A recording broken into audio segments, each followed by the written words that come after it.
alhamdulillah asyhadu an la ilaha illallah wa asyhadu anna Muhammadar Rasulullah alladzi la nabiyya ba'dah, amma ba'du. Bapak-bapak dan ibu-ibu yang dimuliakan Allah, alhamdulillah dengan takdir Allah Subhanahu wa taala kita bisa dipertemukan kembali di tempat ini untuk melanjutkan kajian edisi khusus sehubungan dengan bulan Muharram. Seperti yang tadi disampaikan oleh penata acara bahwa kajian malam hari ini merupakan lanjutan dari pembahasan tentang Asyura antara Sunnah dan Syiah, dan ini merupakan bagian terakhir. Mudah-mudahan apa yang disampaikan ini merupakan satu di antara sekian upaya kita dalam membangkitkan kesadaran umat akan sebuah tugas dan tanggung jawab bersama di dalam memelihara akidah kita dan keluarga kita, dan juga mudah-mudahan bisa menumbuhkan kepekaan di kalangan kaum muslimin terhadap segala ritual yang memang tidak merujuk kepada uswah hasanah kita, yaitu Rasulullah SAW. Bapak dan Ibu yang dimuliakan Allah, seperti yang telah disampaikan pada pertemuan pertama, bahwa saat umat Islam yang punya komitmen dan konsisten menjadikan Rasul sebagai uswah hasanah, dimanapun mereka berada akan memiliki cara pandang dan sikap yang sama dalam menghadapi hari Asyura, yaitu kaum muslimin di dunia akan melaksanakan ibadah saum. Tetapi ada sebagian kelompok yang mengaku sebagai pengikut Ahlul Bait, berpaham Syiah Isna Asyariyah alias Imamiyah alias Ja'fariyah, dan di Indonesia menggunakan nama samaran Ahlul Bait, yang terwujud di dalam dua ormas, yang satu Ormas Ahlul Bait Indonesia yang berpusat di Jakarta, dan yang kedua Ijabi yang berpusat di Bandung. Ternyata dalam menyikapi Asyura mereka memiliki keyakinan dan sikap yang berbeda. Bagi orang Syiah, Asyura ini dijadikan sebagai hari berkabung, duka cita, dan menyiksa diri sebagai wujud bela sungkawa serta ungkapan kesedihan dan penyesalan.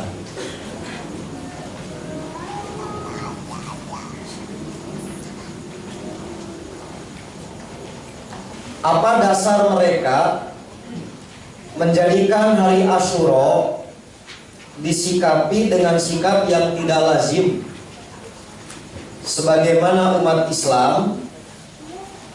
Karena mereka memiliki keyakinan yang dipandang dalam pandangan para ulama bersumber dari beberapa ajaran, termasuk beberapa riwayat yang dipandang sebagai riwayat yang menjadi acuan keyakinan serta pengamalan mereka.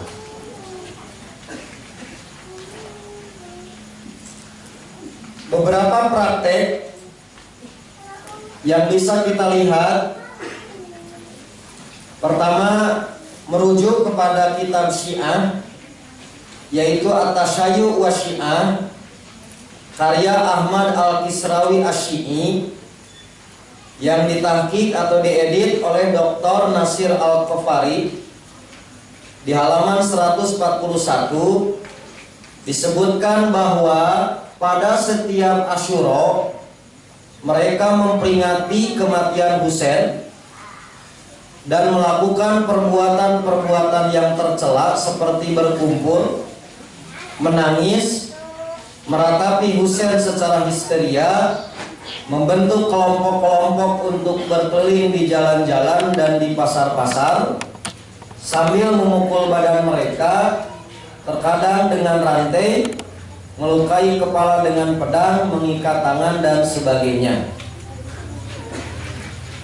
Menurut pengakuan ulama Syiah, perbuatan ini adalah usaha mereka dalam menebus dosa-dosa orang Syiah terdahulu, karena perbuatan mereka lah Husain sampai mati terbunuh di Karbala.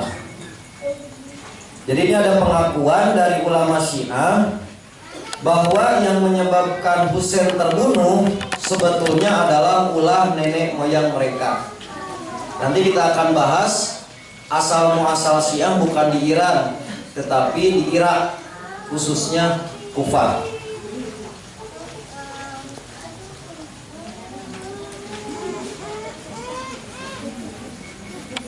Nah, beberapa rujukan yang bisa kita lihat, pertama, Imam Ibnu Taimiyah sudah memberikan fakta sejarah asal muasal kemunculan perbuatan, keyakinan dan perbuatan yang dianggap sebagai penyimpangan dari agama Islam. Ibnu Taimiyah menyebutkan wa kanatil kufatu biha qaumun minasyiati al-muntasirina lil Husain wa kana rasuhum al-mukhtarabna Abi Ubaidin al-Qadzab. Pak, Bu, di makalah gundul tidak itu? Tapi di simkuring mah jadi dengan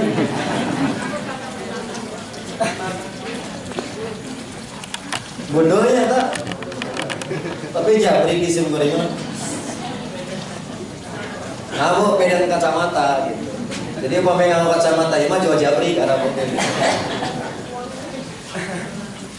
Dulu di Kufah terdapat kelompok Syiah yang mengkultuskan Husain.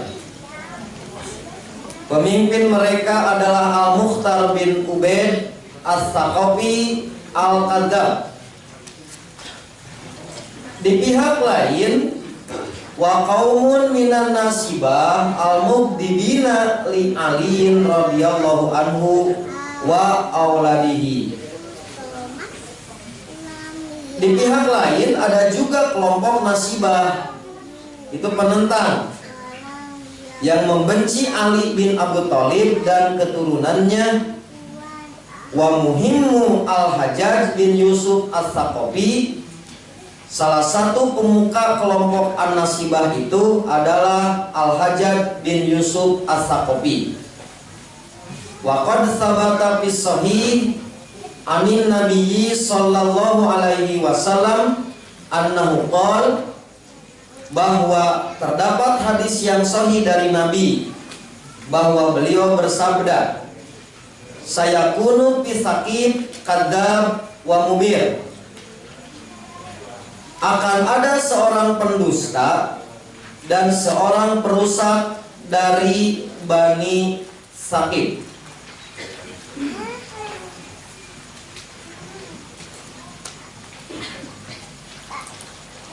Harapnya panjangkan ya, Mbak. Terjemahan apa?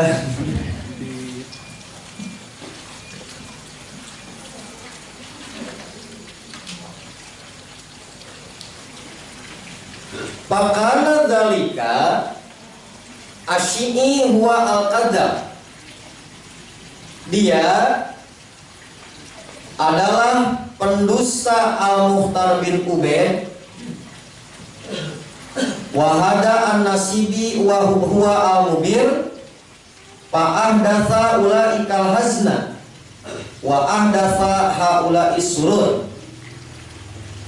Pihak yang mengkultuskan maka menciptakan ritual kesedihan pada hari Asyura, sementara penentang pada hari Asyura menciptakan ritual kegembiraan. Jadi yang satu menciptakan suasana sedih, sementara pihaknya menciptakan suasana gembira. Wahadihi bid'atun asluha minal muta'assibina bil batil al Husain wa tilka bid'atun asluha minal muta'assibina bil batil lahu. Bid'ah kesedihan itu berasal dari orang-orang yang menjadi muqallid atau pengekor kebatilan,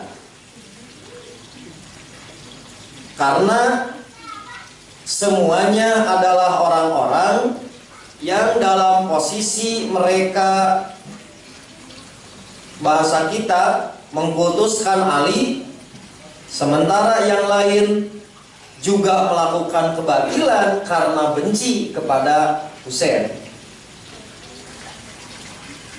Wa kullu bid'ah dalalah, dan setiap bid'ah itu sesat. Walam yustahabba ahadun minal a'immatil muslimin al-arba'ah wa ghairihim lahada walahada wala fi syai'in min istihbabi dalika hujjatun syar'iyyah. Maka perbuatan ini dianggap tidak pernah dianjurkan oleh salah seorang pun di antara imam madhab yang empat, juga imam yang lain. Demikian pula tidak ada dalil syar'i yang menganjurkan untuk melakukan hal tersebut.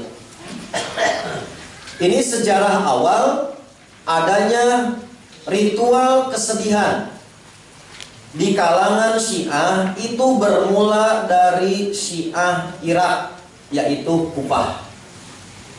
Jadi asal muasal ada ritual kesedihan untuk tanggal 10 Muharram itu, produsennya Syiah Kufah. Nah, ternyata dalam perkembangan berikutnya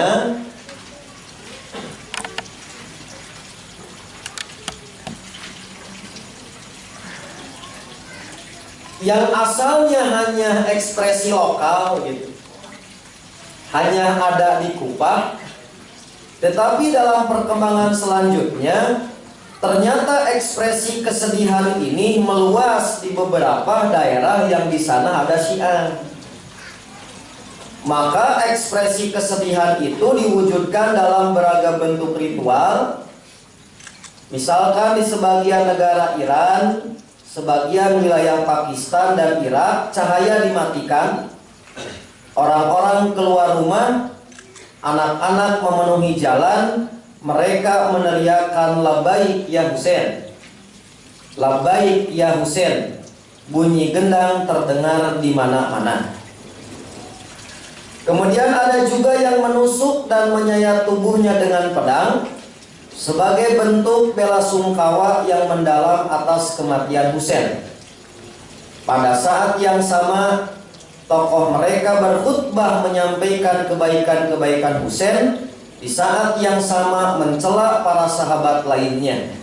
Mereka mencela Abu Bakar As-Siddiq, Umar bin Khattab, dan Utsman bin Affan. Di Indonesia, celah-mencela ini sekarang sudah disembunyikan.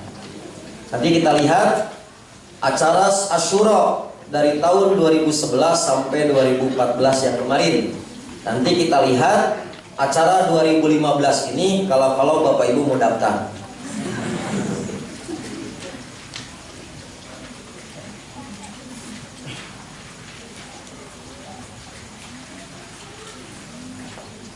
Kemudian ketika tanggal 10 Muharramnya dihidangkan berbagai makanan khusus. Semua orang keluar rumah berkumpul di satu tempat yang disebut Tanah Suci Karbala.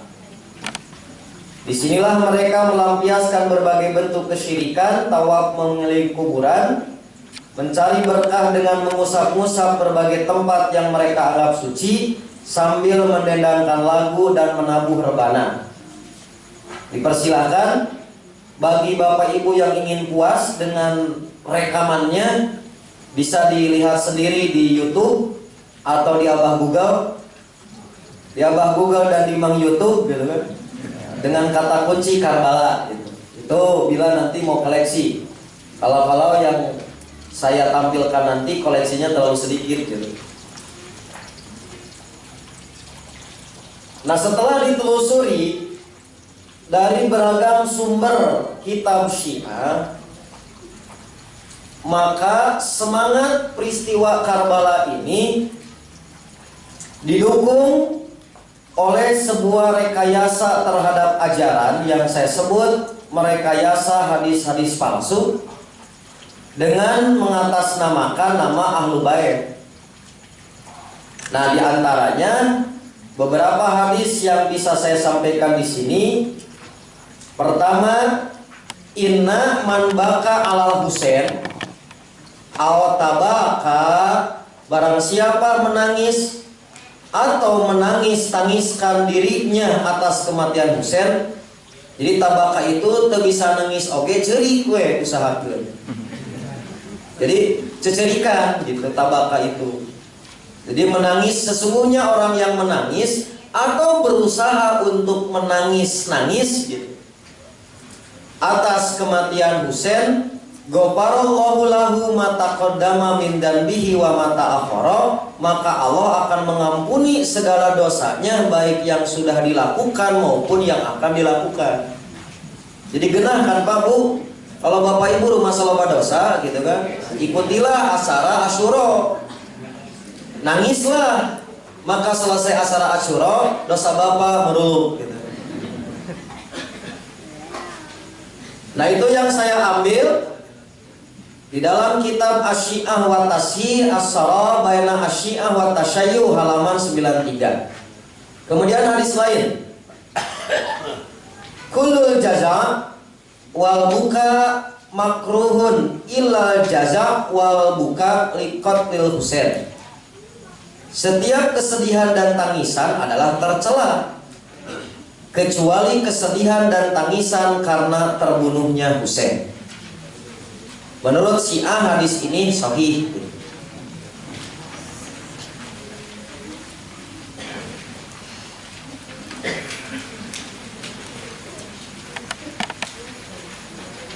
Kemudian hadis yang lain, innal buka wal jaza makruhun lil abdi fi kulli ma jazi'a ma khala al buka al Husain bin Ali fa innahu fihi majrun. Sesungguhnya tangisan dan kesedihan adalah tercela bagi hamba pada setiap kesedihan apapun kecuali tangisan atas Husain bin Ali, karena tangisan padanya akan diberi pahala. Jadi malaikat akan sibuk mencatat berapa tetes air mata yang keluar. Semakin bercucuran air matanya, maka semakin sibuk malaikat mencatat ganjaran. Mata teu bisa cerik oge gitu. Paksa cerik walaupun dengan ludah disimpan dina panon. Api-api we gitu ngucur gitu kan. Cek malaikat teh apa eta ge palsu cenah moal dicatat jadi ganjaran gitu. Nah, ini pengaruh ini besar. Makanya nangis ini menjadi ibadah khusus di Asyura. Jadi kumpulkan setahun sekali gitu. Si air mata itu tampung. Maka keluarkanlah sekuat tenaga pada saat nanti malam Asyura gitu. Sebab tangisan di luar Asyura itu sia-sia. Tapi tangisan di Asyura ini maka itu menjadi pahala gitu.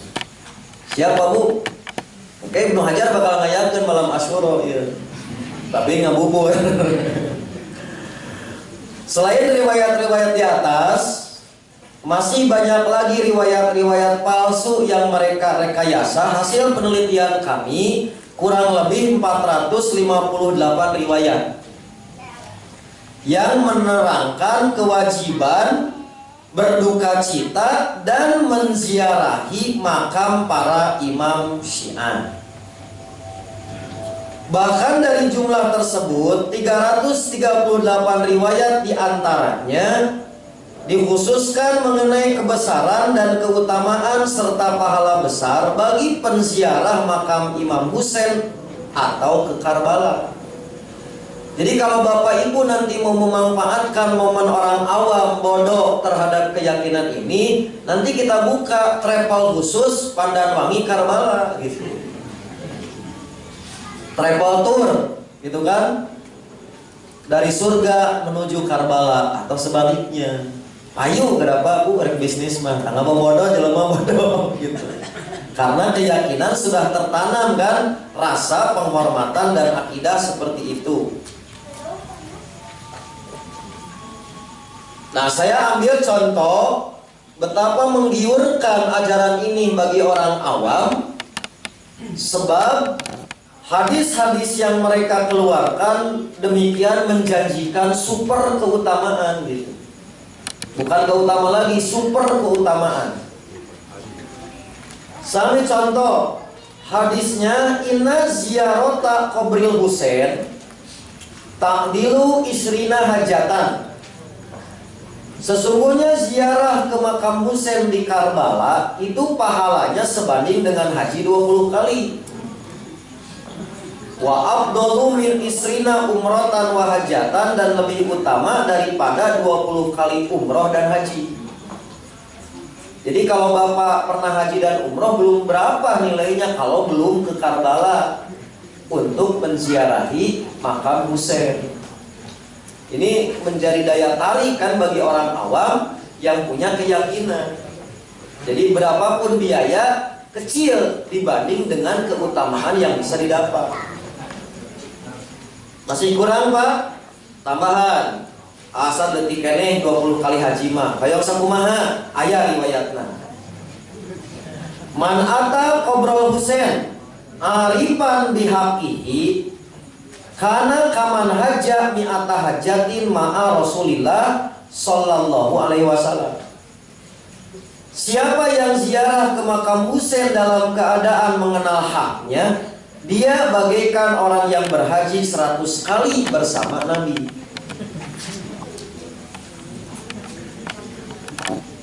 Senasan masih seetik, hayang leuwih, aya kene. Tenang, ready stop. Ready stop, hayang sabaraha hadis. Kayak orang jual, yang travel jual. Nah, ini ada yang juga nanti lebih apa? VVIP lah. Super pahala gitu.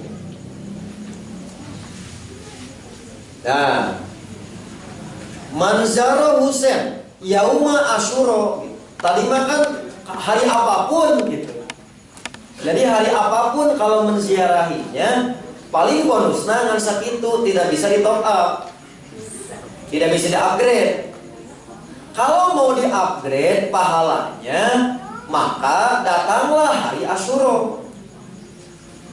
Sebab barang siapa yang menziarahi kubur Husain pada hari Asyura, hatta yadilla indahu bakian, hingga terus menerus menangis di sisi kuburnya, laqiyallaha azza wa jalla yaumal qiyamah bisawabi alfi hajatin, maka dia akan bertemu dengan Allah pada hari kiamat dengan membawa pahala haji 2 juta kali. Kekalo Pak gitu.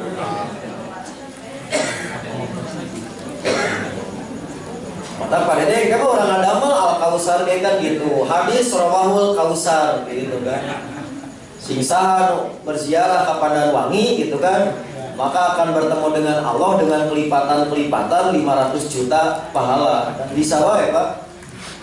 Rawahu Bapak Dede kan gitu ya.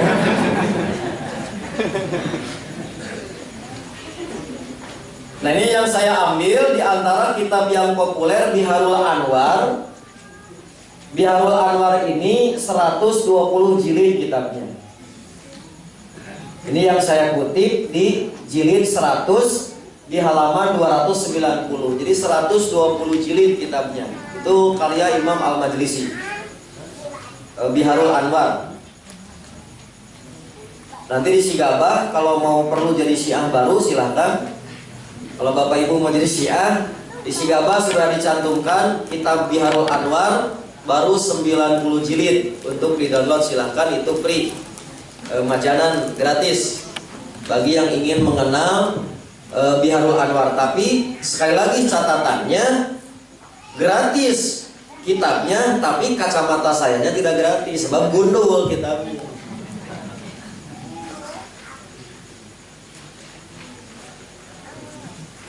Kemudian 2 juta kali haji, kemudian umroh juga 2 juta kali.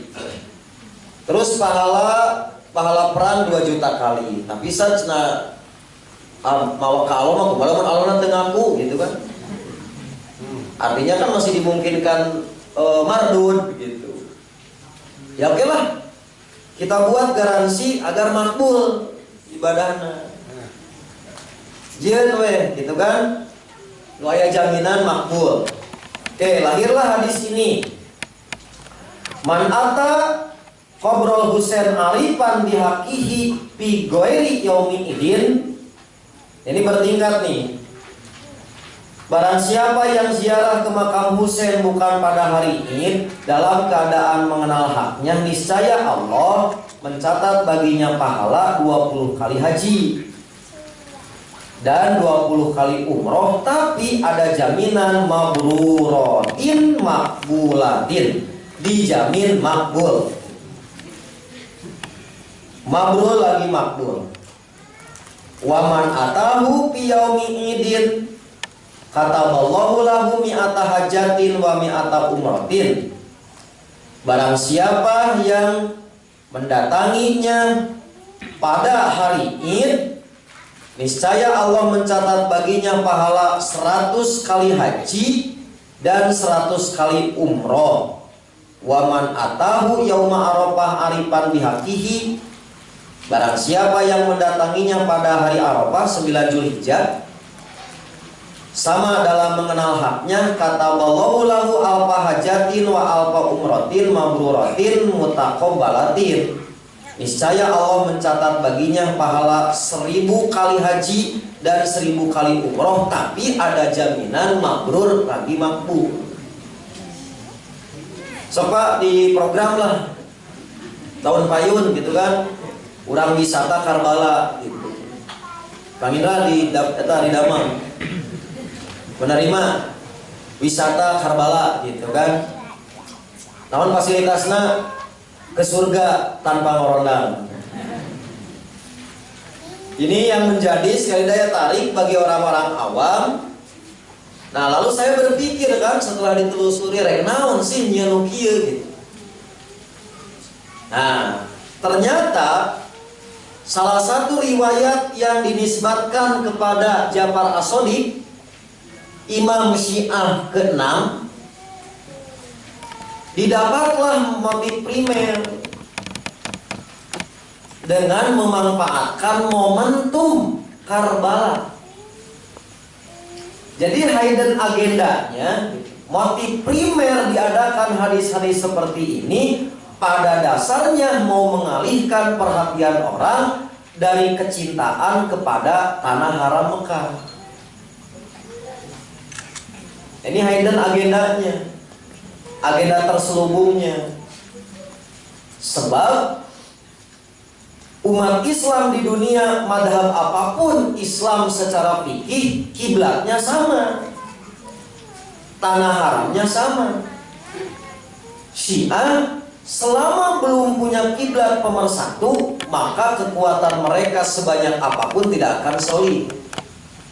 Maka bagaimana supaya perhatian umat Islam sekarang terpalingkan? Dibuatlah hadis-hadis rekayasa ini, promokna iraha gitu.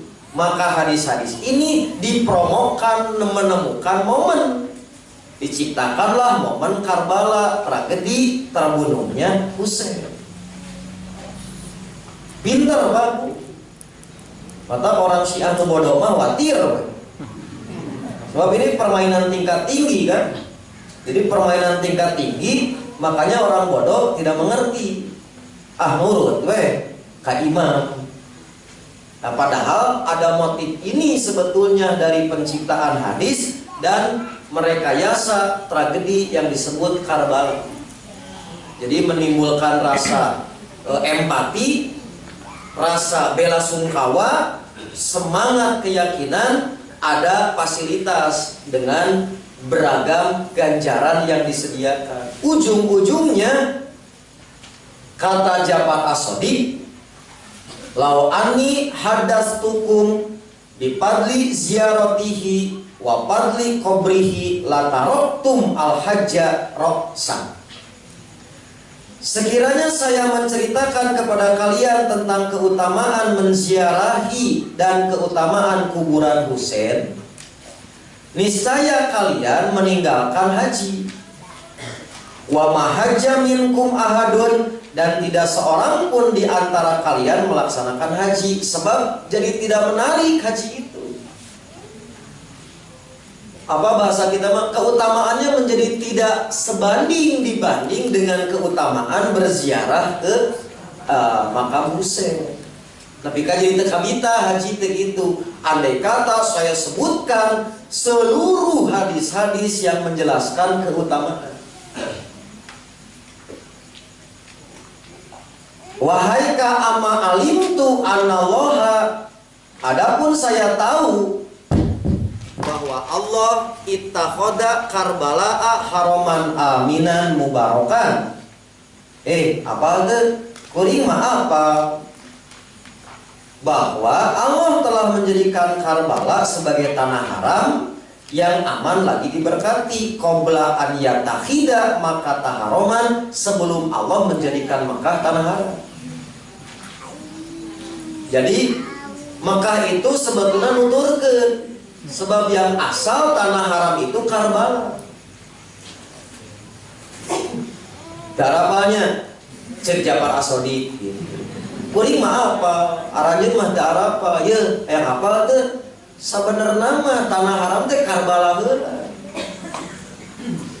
Nah hampir Mekah. Nah nanti kita bicarakan ini ulah Wahabi gitu.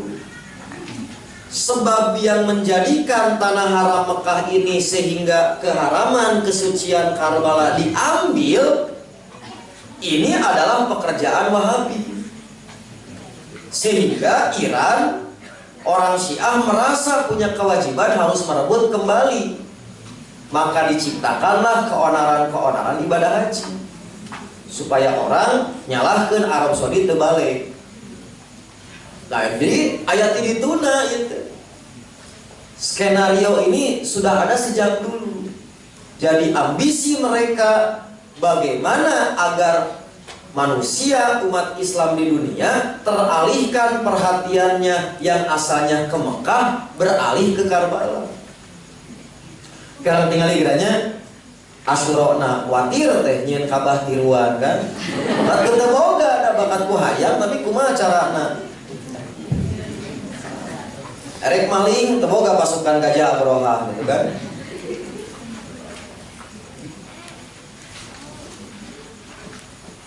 Nah mereka lah gerombolan Syiah Rafidhah, sekelompok orang yang membangun agama dan keyakinannya berdasarkan kedustaan tokoh dan pemuka Syiah, orang-orang yang berakidah sesat. Tentu saja perilaku demikian bukan berasal dari tradisi Islam dan memang sangat bertentangan dengan esensi ajaran Islam yang sesuai dengan akal sehat, yaitu Islam telah melarang melukai diri, tidak boleh meratapi mayat dan nilai-nilai kemanusiaan lainnya. Dalam hal ini, para penghulu, para imam dan uswah hasanah, Nabi bersabda, "Laisa minna man laqamal hududa wasyaqal juyuba wada'a bidakwal jahiliyah." Bukan termasuk golonganku orang yang menampar-nampar pipinya, merobek-robek baju dan berteriak-teriak seperti teriakan orang-orang di masa jahiliyah. Nah, sabda Nabi ini justru anehnya tidak menarik perhatian mereka. Jadi bahasa saya itu magnet nasihat Nabi ini kalah pamor dibanding dengan justru hadis-hadis yang diciptakan oleh imam. Sehingga larangan tausiah Nabi ini dilanggar pada saat acara Asyura gitu. Ini luar biasa kan? bisa mengalihkan orang yang semua Quran menyatakan uswatun hasanah. Kita semua berislam itu ingin seperti Nabi, ternyata level Nabi bisa terkalahkan. Sehingga nasihat-nasihat Nabi sudah tidak dihiraukan. Bahkan termasuk penghulu Syiah yang dianggap oleh mereka Ali bin Abi Thalib. Sebab logikanya gini, kan Ali mati terbunuh. Tapi kenapa hari kematian Ali yang sama terbunuh, kenapa tidak heboh diperingati? Padahal Ali ditempatkan sebagai imam pertama dalam 12 imam. Tapi kematian Husain yang dibunuh di tanah Karbala, kenapa menjadi heboh diperingati? Jadi lamunnya ngaku pengikut Ali bin Abi Thalib, harusnya yang diperingati lebih dahsyat itu justru kematian Ali. Sebab tidak mungkin ada Husain tanpa Ali. Sekarang justru Husainnya yang diperingati demikian heboh. Pertanyaannya, ada apa dengan kematian Husain? Kok mengalahkan sikap Syiah terhadap kematian penghulu yang mereka anggap sebagai imam pertama? Tanya hebatnya, Pak. Jadi orang Syiah ditanya siga kieu, pasti bingung hari tama. Kelantaran hadis-hadis tadi sudah menggiurkan, dulu Jadi nabinya sudah tidak dihiraukan, alinya sendiri sudah tidak menjadi perhatian. Makanya saya pernah kan kajian di Masjid Al-Kausar waktu itu membuat grafik periwayatan bahwa sumber ajaran Syiah hadis dari Rasul sedikit, dari Ali sedikit. Padahal harusnya kalau Syiah ini adalah pencinta Ali, hadis-hadis dari Ali harusnya lebih banyak. Dan ini fakta yang tidak masuk akal bila dasarnya adalah kecintaan terhadap turunan Nabi. Harusnya kepada Ali dulu. Tragisnya kematian Sami, Ali tragis dibunuh. Apa coba yang membedakan? Nah, Karbala itulah yang membedakan. Ban, di sana ada Ban? Tanah Karbala gerasok. Nah, ini penting sekali lagi. Jadi, ini ada sebuah rekayasa yang demikian kuat kan? Ada rekayasa yang demikian kuat. Ya. Siapa pecinta? Siapa Syiah? Mereka mengaku mencintai Ali. Mencintai Ali, ternyata sumber ajaran dari Ali-nya sedikit. Kedua, andai kata kematian Ali ini menjadi sesuatu yang penting, maka harusnya Syiah menyambut, memperingati kematian Ali itu lebih dahsyat. Kenyataannya tidak. Andai kata disebut Husain mah tragis matinya dibunuh, sama Ali pun dibunuh. Ternyata yang membedakan apa? Matinya bukan di Karbala. Berarti ada rekayasa yang menghendaki Karbala ini menjadi naik derajat.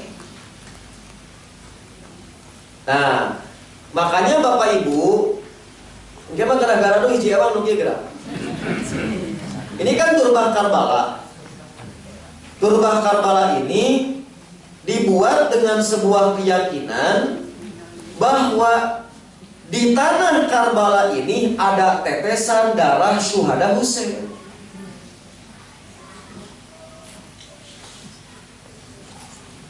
Nah, nanti Ibnu Hajar ke depan akan buat galeri gitu kan, Syiah Center. Ya, jadi seluruh alat ritual Syiah ini akan diperlihatkan sejak anak-anak biar kenal. Nah, nanti ada 10 model kan. Ini dari harga 45.000 sampai 145.000. Nanti kalau mau pesen kausan mama gitu kan. Jadi ada keyakinan, jadi mereka bawa ini bukan sekedar alat ritual sholat, tapi ada keyakinan di tanah ini ada tetesan darah syuhada Husain. Kenapa kan tukang bisnis dah. Jadi tadi manyain hadis, malah travel maju gitu. Oh iya mah bisnis tanah. Berikan saja keyakinan kepada orang bodoh bahwa di dalamnya ada tetesan darah Husain. Sebarang hargana 100.000, murah dibandingkan dengan ada darah Husain di sini kan. Wah, luar biasa keyakinan mereka bahwa ini teh asa geus di mana we. Asa di tanah Karbala, di tanah suci. Itu jangan salah. Ini namanya turbah Karbala. Ya. Jadi ini banyak model dan orang Syiah secara umum pasti bawa ini. Kecuali kalau sholat dengan umum disembunyikan. Tapi kalau orang Iran ke Indonesia lihat sholatnya sudah berani pakai ini, walaupun dengan umum. Kalau orang Iran yang datangnya, kalau Indonesia dengan umum disembunyikan. Saat nanti sholat dengan mereka dikeluarkan atau sholat sendirian. Tapi orang Iran yang datang ke Indonesia, walaupun sholat dengan umum sudah berani pakai ini. Nah kira-kira seperti ini latar belakang kenapa orang Syiah menganggap Asyura menjadi sesuatu yang diyakini dan disikapi secara berbeda. Sebelum kita nanti mengkaji bagaimana sebenarnya tragedi Karbala ini, apakah peristiwa alami atau di sana ada rekayasa, maka akan kembali setelah pesan-pesan berikut ini.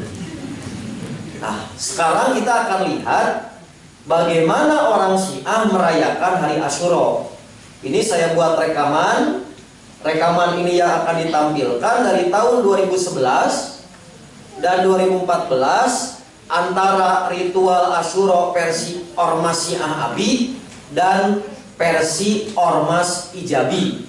Yang terbaru 2014 kemarin di Lakisker Antapani gitu diselenggarakannya. Jadi mari kita lihat satu filmnya 3 jam.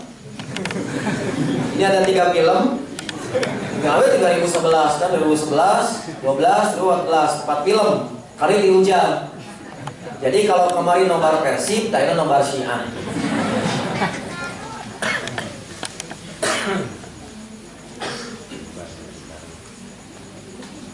Baik.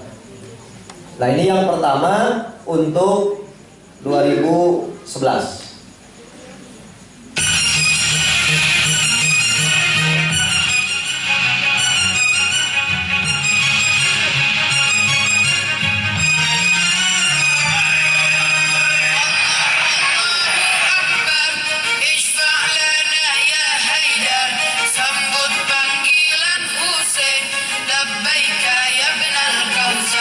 Allah Allahu Akbar, ishfa' lana ya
Syahidmu Husain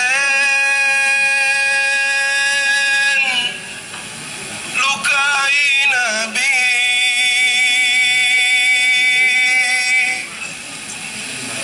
Syahidmu Husain sakiti Ali,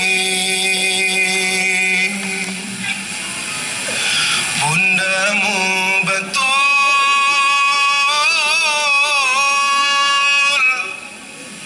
selalu merintih.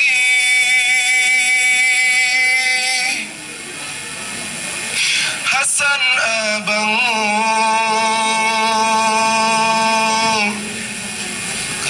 menangis sedih. Syahidmu Husain lukai Nabi, Syahidmu Husain sakiti Ali, bundamu betul selalu merintih. Hasan abangmu menangis sedih. Syahidmu Husain, Syahidmu Husain lukai Nabi, Syahidmu Husain sakiti Ali, bundamu betul selalu merintih. Hasan abangmu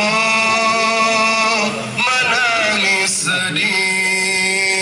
Cucunda Nabi dikhianati, putra Haidar telah dizalimi, putra Sarah telah dilukai, adik Al-Hasan telah disakiti, cucu yang mulia telah tiada, putra tercinta diinjak kuda. Syahidmu Husain, Syahidmu Husain sakiti Ali, bundamu betul Hasan abangmu, cucu yang selalu disanjung-sanjung, putra yang dulu main di punggung, cucu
Hussein sakiti Ali.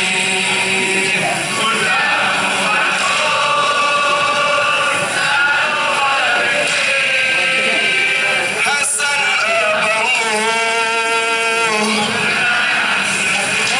Ali Al-Akbar, Ali cahaya mataku, Ali cahaya hatiku, janganlah engkau ragu, Rasulullah kan menyambutmu, Allah meridaimu, Rasulullah kan menyambutmu, Allah meridaimu.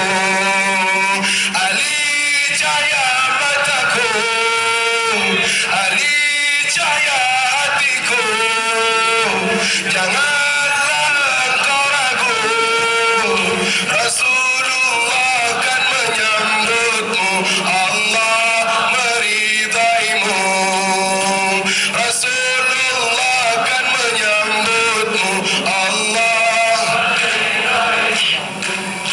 Ya Rabbi saksikan putraku nan malang, Ya Rabbi saksikan putraku nan malang, rindukan nabimu, harapkan ridhamu, rindukan nabimu, harapkan ridhamu, sabar dalam berperang, duhai putraku malang, sabar dalam berperang, duhai putraku malang.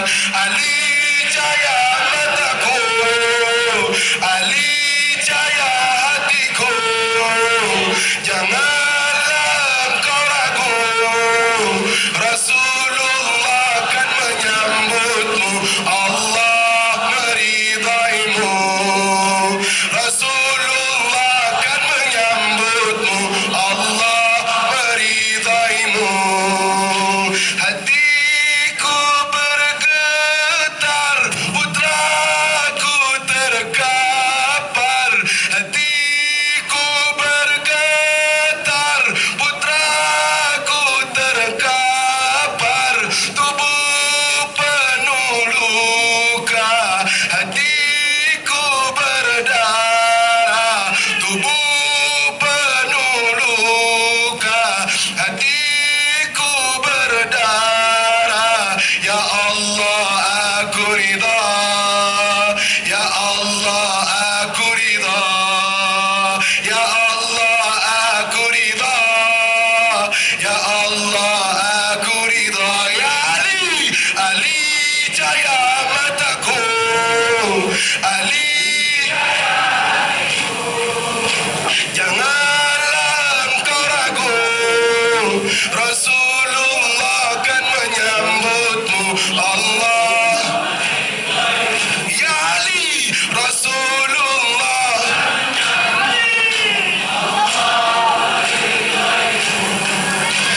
Mulut pun terbuka, dahaga menyiksa, mulut pun terbuka, dahaga menyiksa, sabarlah putraku, hisablah lidahku, sabarlah putraku, hisablah lidahku, Zahra telah menunggu, hapuskan dahagamu, Zahra telah menunggu, hapuskan dahagamu.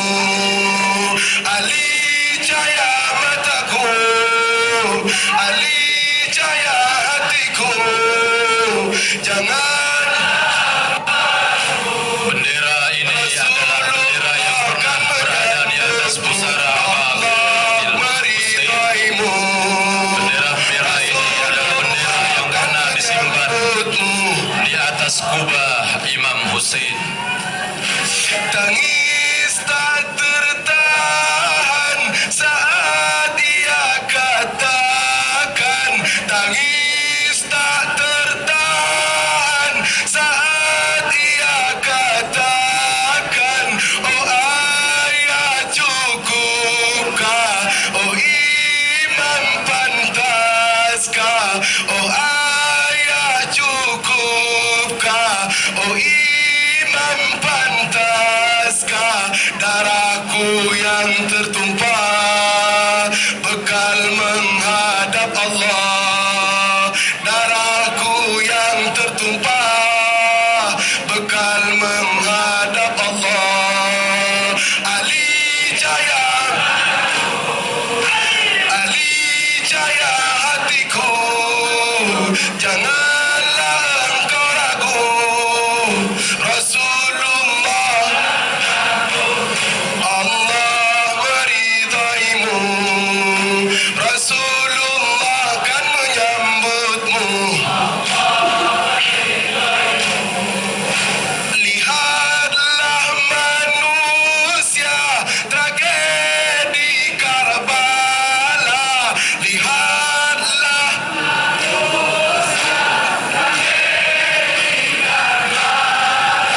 umat telah lupa tinggalkan agama. Umat telah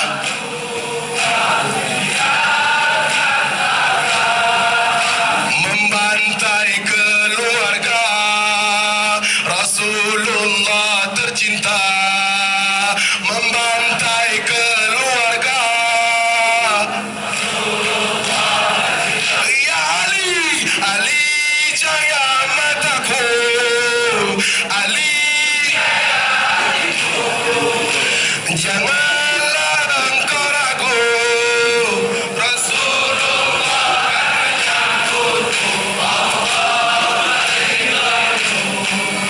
Rasulullah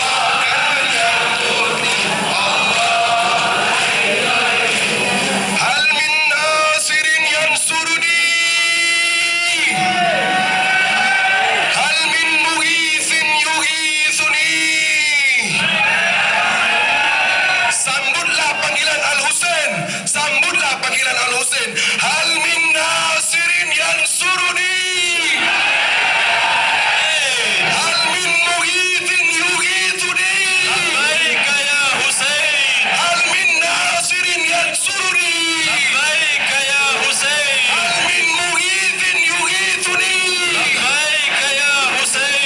Oh Syiahku, Labbaika ya Husain. oh Syiahku, Labbaika ya Husain. baik ya Husain, Labbaika ya Husain. baik ya Husain, baik ya Husain, Labbaika ya Husain. baik ya Husain, Labbaika ya Husain. baik ya Husain, Labbaika ya Husain. Labbaika ya Husain. baik ya Husain, Labbaika ya Husain. baik ya Husain. Labbaika ya Husain. Labbaika ya Husain. Terik sang surya membakar padang pasir Karbala. Sahara kini berubah jadi karbon wabala. Inilah putra Ali, buah hati Fatimah, putra Nabi yang mulia, disiksa dan dihina. Terbakarnya hati, terbakarnya hati, perih tak terobati. Zainab pun menangisi Husain yang disakiti. Darah suci suhada yang mewarnai Karbala. Demi menjaga Islam, Husain rela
kurang lebih versi Ormas Syiah ABI Ahlul Bait Indonesia.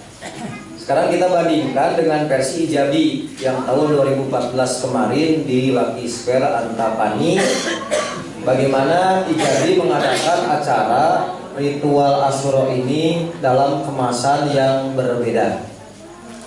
Silakan.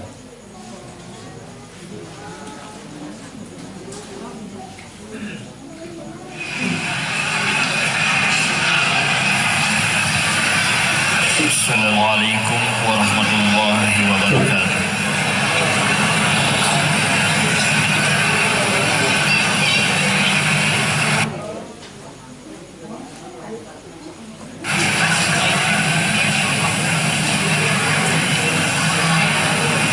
أعوذ بالله من الشيطان الرجيم.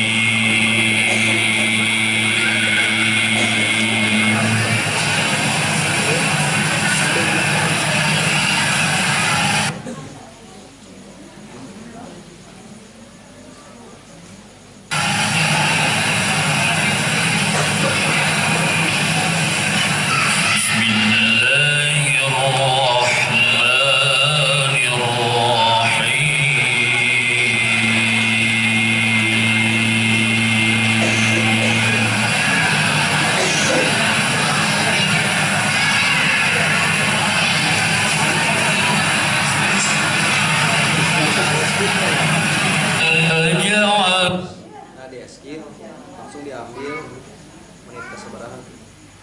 Sebenarnya ngaji Quran mah lewat.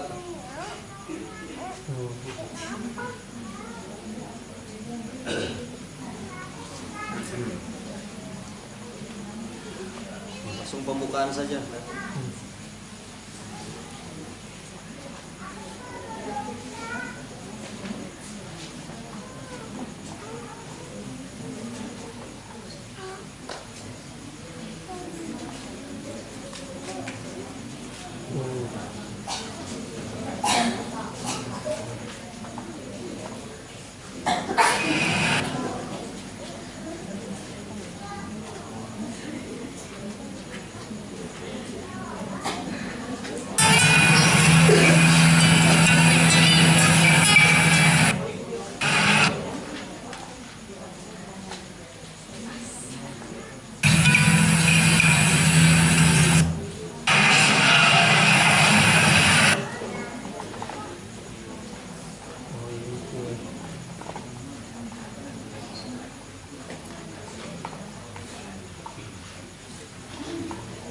Nah, itu sok.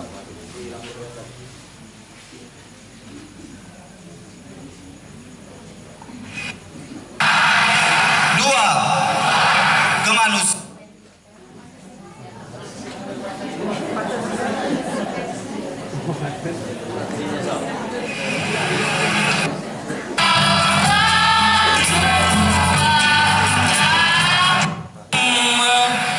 صل وسلم وزد وبارك على رسول الله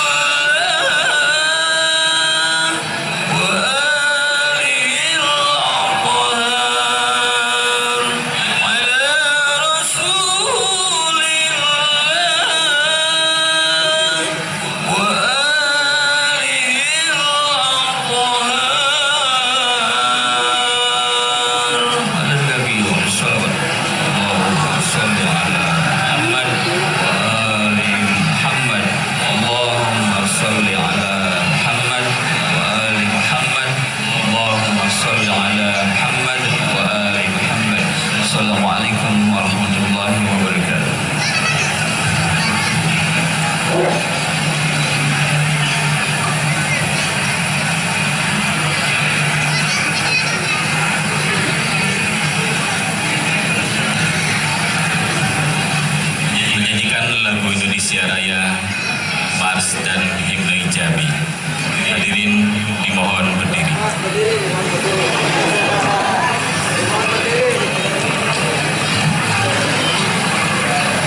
suraya tuh.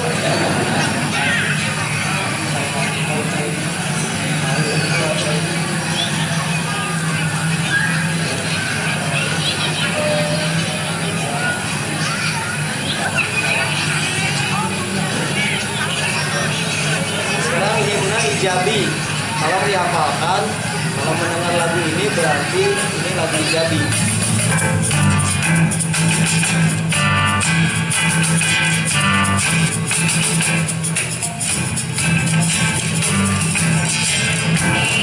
Dari Ijabi jalin silaturahim, lapangkanlah kasih, lapangkanlah hati, sebarkan senyuman sang Nabi.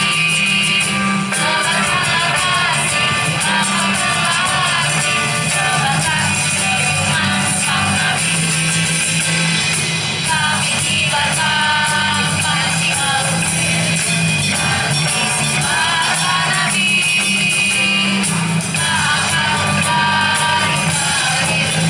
Menyongsong Muhammadi, pembebas manusia. Di bumi pertiwi bernaung di Ijabi.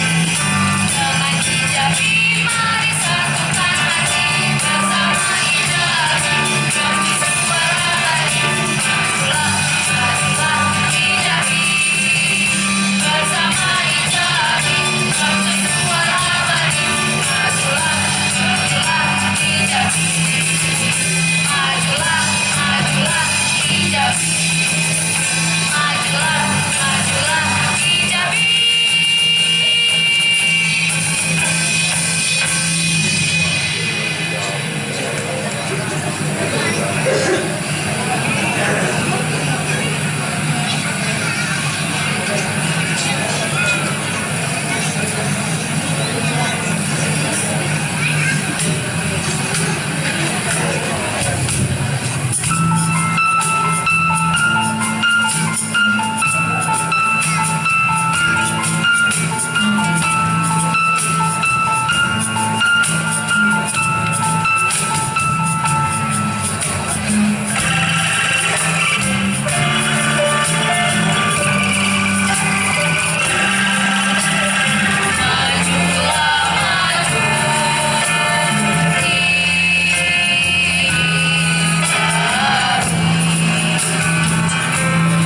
Dialah cinta rindu menggelora, menanti wajah kasihmu.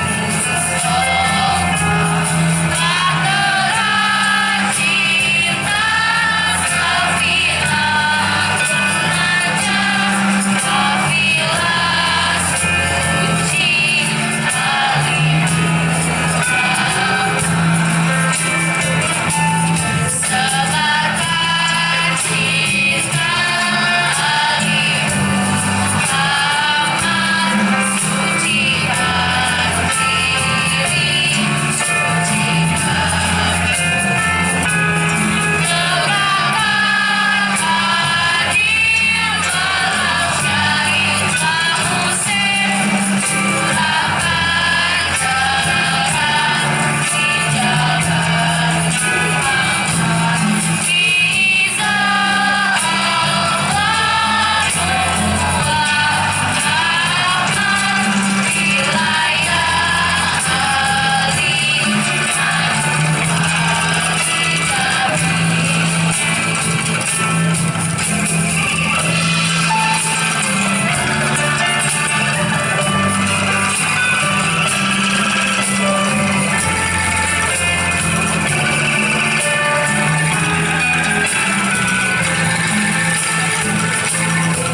sebarkan cinta Ali Muhammad, sucikan diri.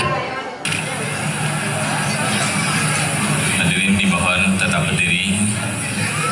Kita akan membacakan teks Pancasila dan diikuti oleh hadirin.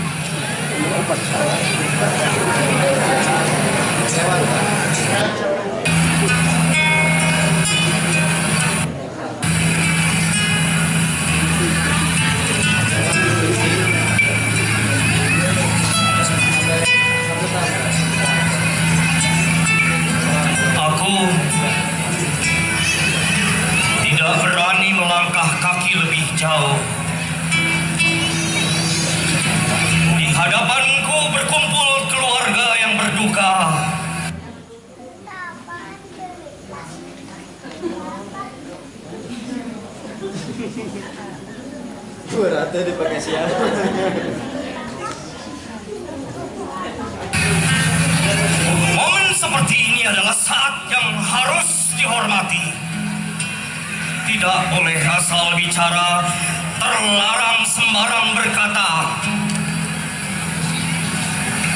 Peristiwa duka cita kembalinya seorang hamba pada Tuhannya adalah saat-saat istimewa ketika seluruh raga mematung di hadapan kebesarannya dan seluruh jiwa merebah pasrah.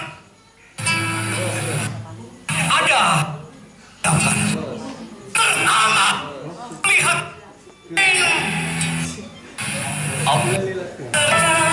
dalam safar sadamu terimalah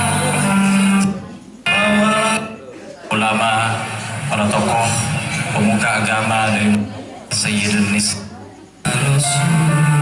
Muhammad. Allahumma salli ala Muhammad wa ali Muhammad. Allahumma salli ala Muhammad wa ali Muhammad. Ini sambutan Ketua Umum Hijabi periode sekarang, Pak Rudin.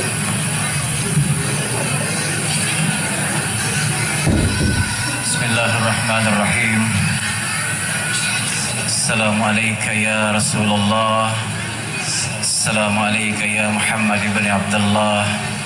Assalamualaikum ya Amirul Mu'minin Ali ibn Abi Talib. Assalamualaikum ya Sayyidah Fatimah Az-Zahra Sayyidun Nisa'il Alamin.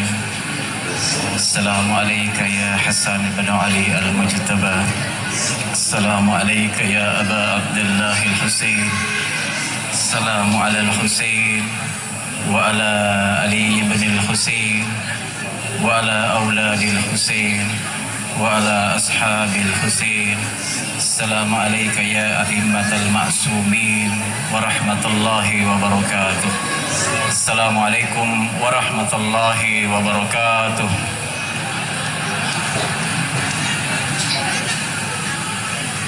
Yang saya muliakan dan yang saya cintai Maha Guru kami Samahatul Ustaz Al-Alimul Al-Allamah Kiai Haji Dr. Jalaluddin Rahmat. Semoga Allah panjangkan usia beliau fi atamis siha wa tamamil afiyah. Yang saya muliakan para pemuka agama, para alim ulama, para tokoh pemuka agama dari beberapa agama, bapak-bapak pastor, bapak-bapak pendeta yang berkenan hadir memberkati majelis kami malam hari ini. Kami bahagia bahwa beliau semua berkenan bergabung dalam majelis para pecinta kemanusiaan yang kita gelar pada malam hari ini. Selamat datang di majelis kami. Semoga kedatangan bapak-bapak yang kami muliakan memberkati majelis ini. Hadirin sekalian yang dirahmati Allah Subhanahu wa taala. Asyura adalah perubahan. Perubahan meniscayakan kemauan yang besar, kegigihan dan kerelaan untuk berkorban. Jadi apabila Bapak Ibu perhatikan kemasan yang digunakan oleh dua ormas ini tampak sangat berbeda pendekatannya. Yang pertama, kalau Abi mengemasnya cenderung Arabi, tapi kalau Ijabi cenderung pilar kebangsaan dan kebinekaan. Makanya setiap acara di Ijabi Asyura ini pasti dalam posisi selalu menghadirkan lagu Indonesia Raya, pembacaan Pancasila, kemudian selalu ada atribut kesundaan. Jadi Sunda berbagai kebinekaan itu diramu. Itu ciri Ijabi. Jadi kalau Abi cenderung mengemasnya dalam berbau Arab gitu.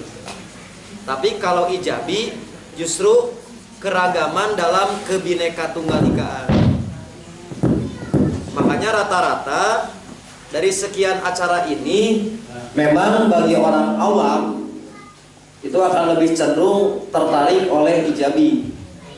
Karena kemasan sastra, kemudian seni, dan memadukan nilai-nilai kebinekaan itu sangat syarat dikemas. Jadi terserah Bapak Ibu nanti mau ikut kemana. Nah, kalau di Bandung yang cenderung coraknya Abi itu di Jalan Kembar. Tidak akan saya sebutkan Kembar 7 gitu kan. Nggak boleh saya sebutkan. Nggak boleh Pak. Nggak boleh sebutkan jalan kembar 7, nggak boleh.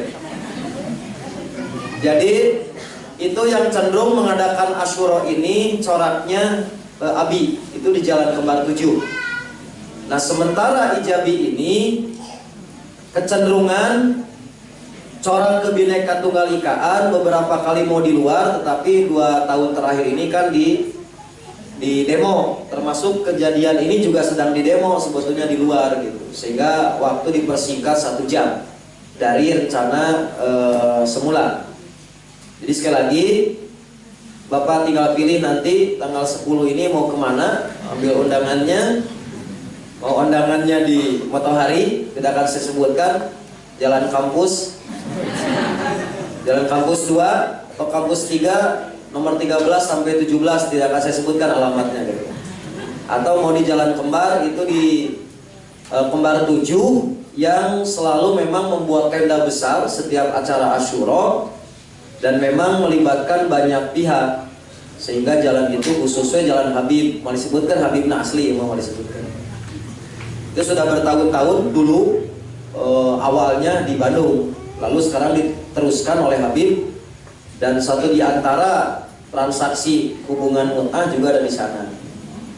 Itu gambaran saja bagaimana orang Syiah Indonesia mengemas acara Asyura menurut cita rasa yang berbeda antara Abi dan Ijabi, tapi substansi tetaplah sama, menghormati, berkabung atas kematian Husain di tanah Karbala dan menjadi sebuah keutamaan. Karena itu mohon kita tidak tertipu karena kemasan. Kemasan bisa beda, cita rasa bisa beda, tapi intinya sama. Oke, terakhir sebelum ditutup, mari kita sedikit kaji sebenarnya terjadi tragedi Karbala itu seperti apa. Sebab apabila Bapak Ibu mendengar cerita kepala Husain sampai ditendang-tendang si Gabal gitu kan, itu khurafat wungkul gitu kan, itu Israiliyat dan memang berita yang diada-ada gitu. Untuk menggambarkan betapa jelek pribadi perilaku Ahlus Sunnah gitu kan. Sengaja sampai kepalanya ditendang-tendang dijadikan bola sepak.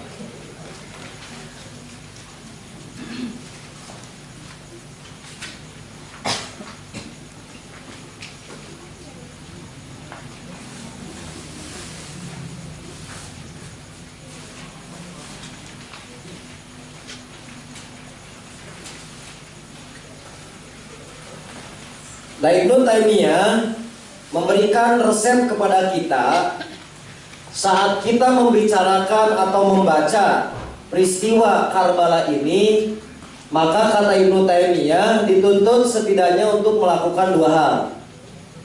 Yang pertama, kita perlu selektif terhadap berbagai riwayat yang mengisahkan tragedi itu.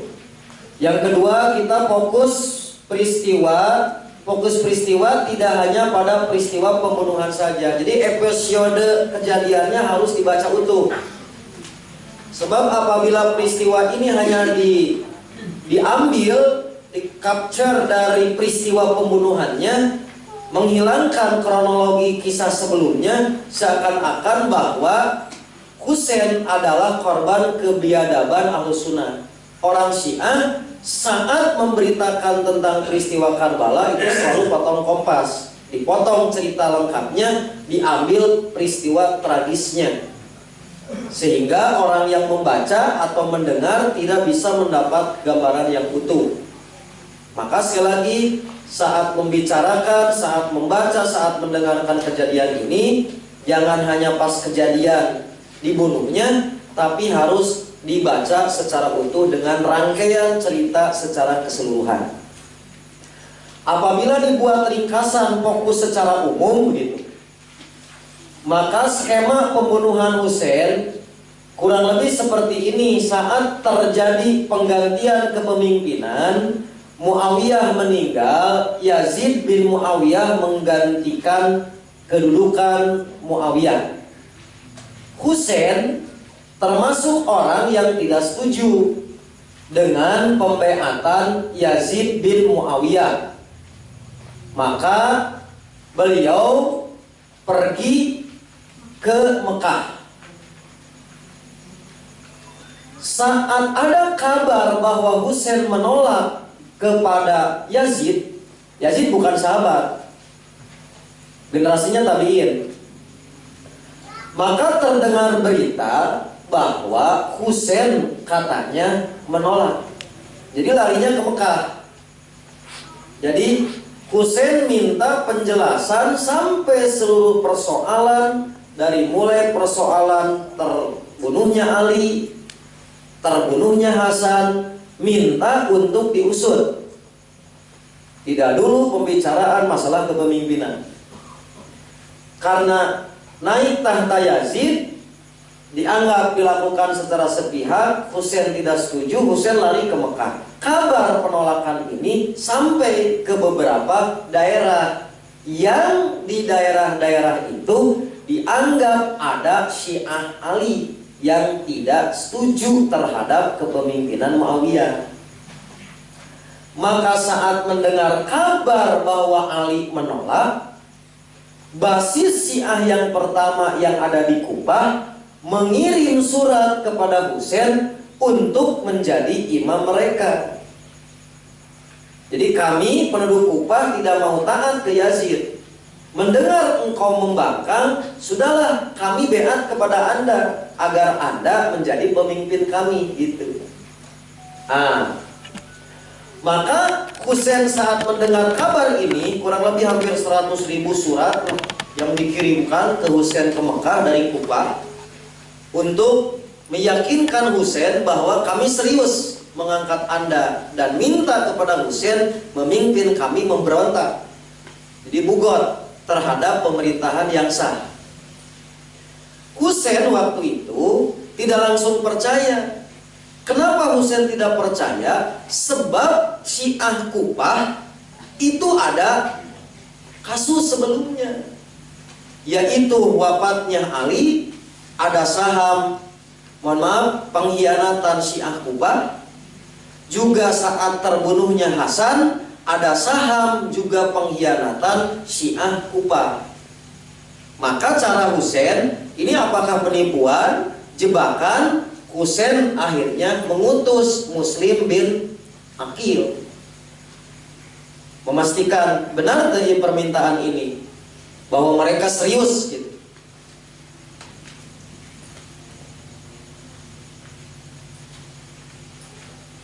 Setelah mengutus Muslim bin Aqil, maka beberapa orang termasuk gubernur yang di bawah kekuasaan Yazid menganggap bahwa Muslim bin Aqil dengan beberapa utusannya itu akan merencanakan makar ke pemerintahan yang sah. Sehingga waktu itu perencanaan pertemuan itu akan diadakan di rumah Hani bin Urwah. Maka jasus intelijen keburu mencium kabar bahwa Muslim akan datang, akan menciptakan makar untuk menolak kepemimpinan Yazid dan akan memberontak. Saat Muslim bin Aqil berada di rumah inilah, maka Muslim bin Aqil itu ditangkap. Logika sederhana, siapa yang membocorkan bahwa Muslim bin Aqil akan datang? Sementara yang minta datang kepada Husain pun Syiah. Yang mengutus Muslim, Husain yang diminta datang. Tapi kedatangan Muslim diketahui oleh aparat setempat. Sementara SMS-an usum hari nama, BlackBerry aja. Nah, jadi dari sini saja sudah terlihat bahwa satu-satunya informasi yang tahu akan ada Muslim utusan Husain adalah orang Syiah sendiri.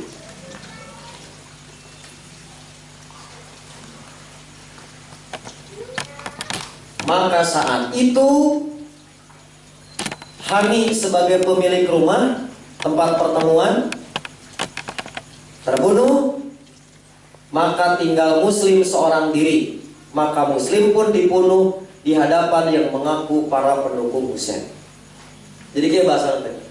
Yuk, misalnya orang ngariung di imah Pasuria, gitu kan? Ngariung. Aya orang Syiah Kufah nanti. Begitu digerebek, gitu kan? Cek orang Syiah Kufah pribumi ke aparatnya. Dukanya abi mah terang. Ini adalah inisiatif mereka datang sendiri. Kami sebagai pribumi tidak tahu apa-apa. Itu saat Muslim digerebek, Hani juga tewas. Penduduk Syiah Kufah itu dia mengaku tidak tahu menahu, tidak ada hubungan dengan kedatangan Muslim ke sana. Jadi dibunuhnya Muslim itu di hadapan orang Syiah yang mengaku pengikut Husain. Nah, saat kabar Muslim bin Aqil tersebar dan sampai di telinga Husain, maka Husain berniat ke Kufah.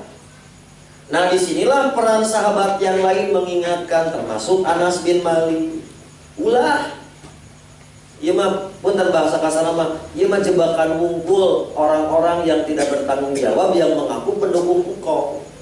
Jadi beberapa sahabat yang masih hidup terakhir, sigoru sahabat yang berumur panjang atau mati di belakang, masih sejaman dengan Husain waktu itu sudah mengingatkan, jangan, ini jebakan.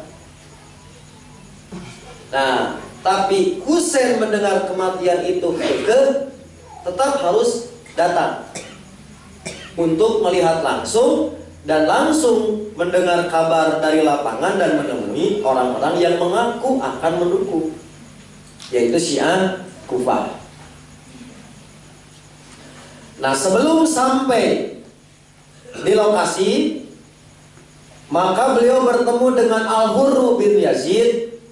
Al-Hurru juga menyarankan untuk tidak pergi ke Kufah dan melewati Madinah. Husain dan rombongannya kembali ke Mekah.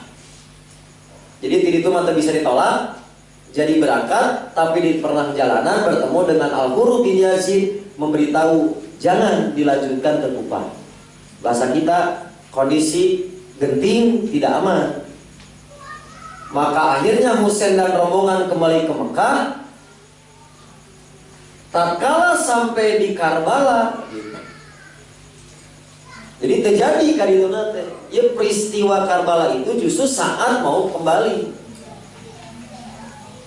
Yaitu tatkala sampai di Karbala, beliau mendapati pasukan Kufah siap membunuh beliau. Pasukan Kufah ini pasukan gubernur Kufah yang bukan Syiah. Terjadilah peperangan yang mana beliau terbunuh pada peristiwa itu. Maka Ubaidillah bin Yazid diutus oleh Yazid bin Muawiyah untuk mengatasi pergolakan di Kufah. Akhirnya Ubaidillah dengan pasukannya berhadapan dengan Husain bersama keluarganya yang sedang dalam perjalanan menuju Kufah. Pergolakan itu sendiri dipicu oleh orang-orang Syiah yang ingin memanfaatkan Husain. Maka dua pasukan yang tidak seimbang bertemu.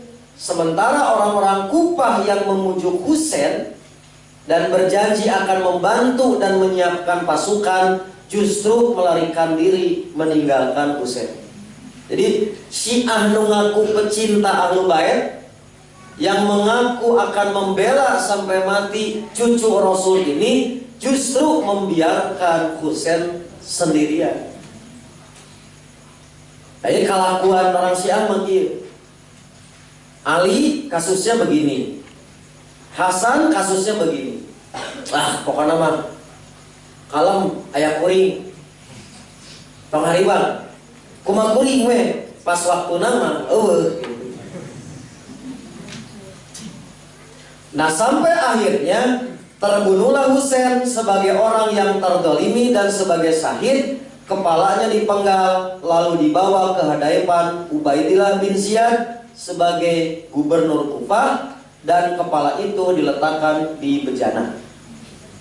Jadi sekali lagi, inilah yang disesali oleh orang-orang Syiah terdahulu, penyesalan Kenapa Husain bisa mati? Karena dibiarkan oleh penghulu Syiah mereka.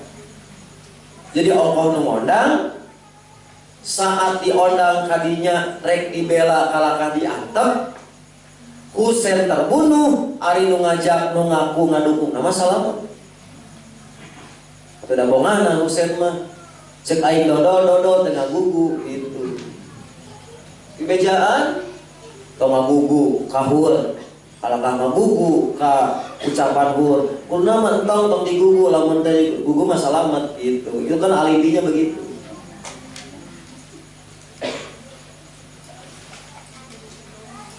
Nah, lalu Ubaidillah yang durhaka ini menusuk-nusuk hidung, mulut dan gigi Husain. Padahal di situ ada Anas bin Malik, sahabat Rasul, ada Zaid bin Arqam dan Abu Barzah al-Aslami. Ini riwayat yang sahih. Jadi kasusnya tidak ditendang-tendang, yang ada kepalanya disimpan di baki, di bejana, ditusuk-tusuk gitu. Hanya itu riwayat yang benar. Di luar itu semuanya adalah rekayasa. Termasuk ditajong-tajong, dijadikan bal, itu semuanya riwayat palsu, riwayat yang mengada-gada dari pihak Syiah. Maka Anas mengatakan begini, singkirkan pedangmu dari mulut itu. Jadi ku Anas teh carincing sahabat teh, begitu kelakuan dia nusuk-nusuk, dicare ku Anas. Singkirkan pedangmu dari mulut itu, karena aku pernah melihat mulut Rasul mencium mulut itu. Nah, Syiah menganggap peristiwa Ubaidillah ini adalah pembiaran. Padahal sahabat araya, nah berarti arantap ke sahabat itu berita yang disebarkan. Mendengarnya orang durhaka ini mengatakan, seandainya saya tidak melihatmu sudah keluar rentak, itu kan sahabat Rasul yang akalnya sudah rusak, maka pasti kepalamu saya pegang. Ini jawaban Ubaidillah kepada Anas setelah ditegur, jangan berbuat seperti itu.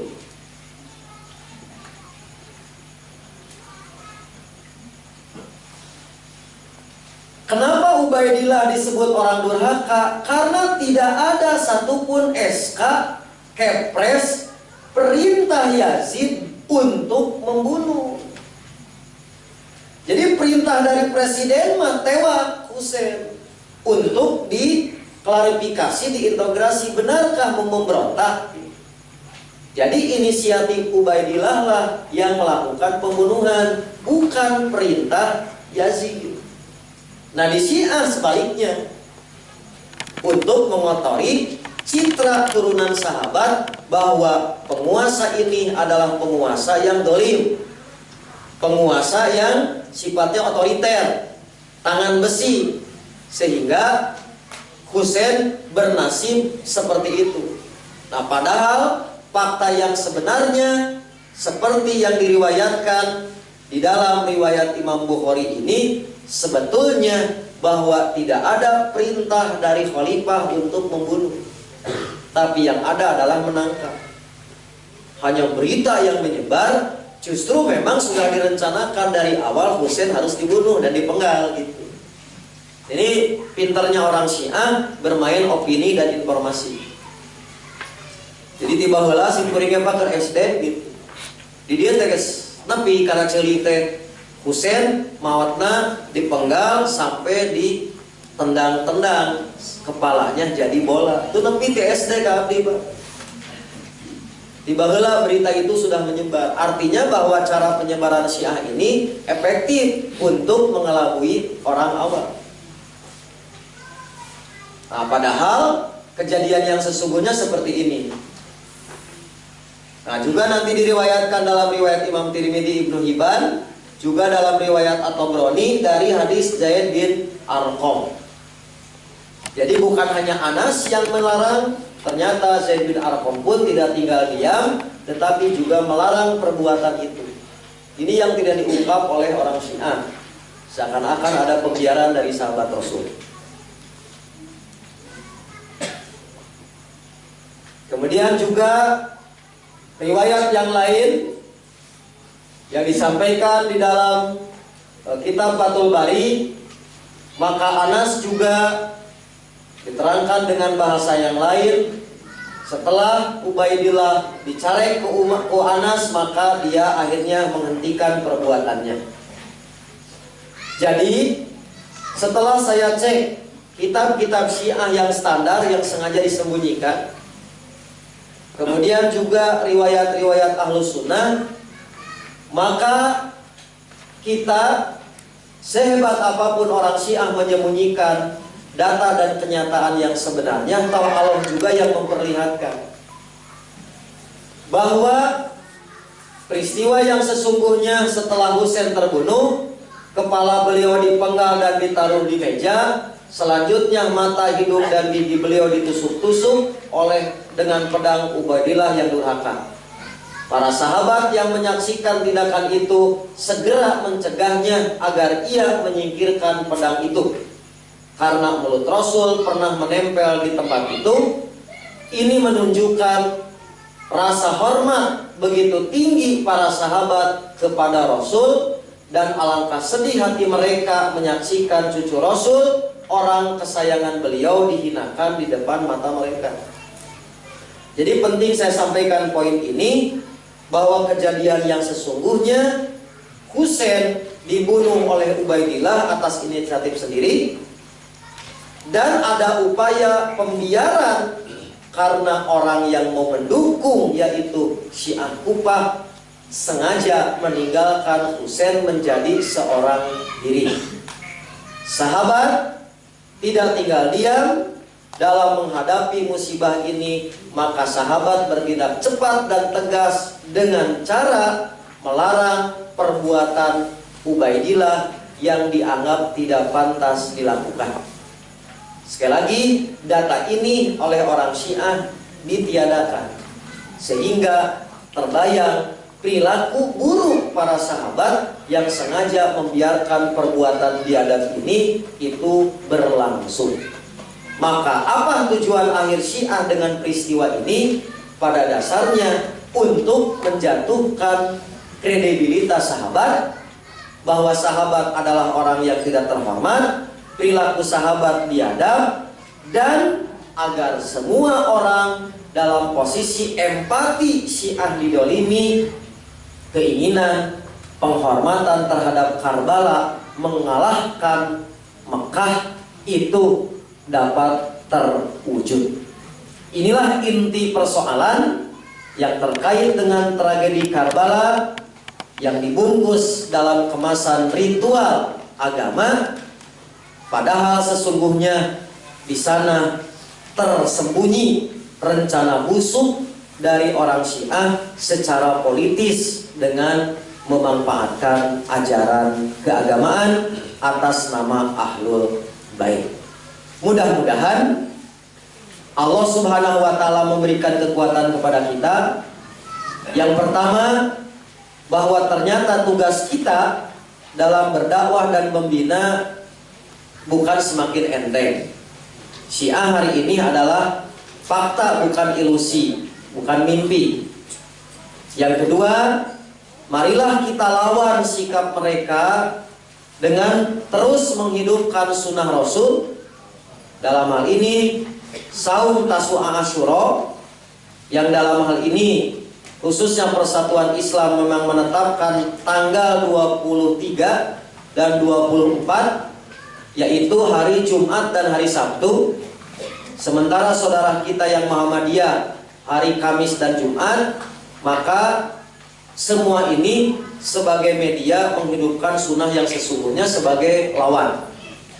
Adapun urusan nanti mengusir mereka dalam acara-acara ritual seperti ini, biarkanlah kepada pasukan yang memang sudah tidak betah hidup di dunia. Bapak Ibu kan masih betah di dunia. Tinggal nanti bagi ikhwatu iman yang mau bergabung, tinggal koordinasi dengan beberapa mujahid yang mudah-mudahan tahun ini acara mereka bisa digagalkan dan kembali ke rumahnya. Mereka ada imah maneh, mending di imah maneh ngayakeun tong di luar gitu. Di luar omongan. Hari itu mah di motohari pek lah data mah imahna. Ini insya Allah tidak akan saya sebutkan gambarnya, di mana titik-titik 10 hari acara sebelum Asyura, dari mulai tadkiro, ada mulai persiapan duka, dari mulai Margahayu gitu kan, Antapani, rumah nate itu hari pertama sampai hari 10 Syiah tidak berhenti mengadakan acara sampai puncaknya tanggal 10. Nah, karena ini kebutuhan data ini tidak boleh dikonsumsi oleh publik, maka di mana titik-titik per hari mereka mengadakan menyambut Asyura itu adalah di depan mata kita sebetulnya. Tadilah saya sebutkan kan, dari mulai Kahiji, di Kira Condong, di Margahayu, ke Antapani gitu. Asli yang mau disebutkan, asli ya. Jadi sekali lagi, ini namanya prosesi sebelum puncak tanggal 10. Orang Syiah mengadakan dulu penyambutan Asyura atau yang disebut tadkiro Asyura. Demikian barangkali, mudah-mudahan menjadi tambahan ilmu yang bermanfaat dan semakin mendorong kita untuk terus belajar dan terus semangat dalam berdakwah serta membina keluarga dan masyarakat kita, agar kita termasuk orang-orang yang dicatat oleh Allah telah melakukan amal baik dan jihad fisabilillah pada tiap butir tanah yang akan melaporkan kepada Allah apa yang telah terjadi di atas dirinya. Aqulu qouli hadza wa astaghfirullah li wa lakum. Wassalamualaikum warahmatullahi wabarakatuh.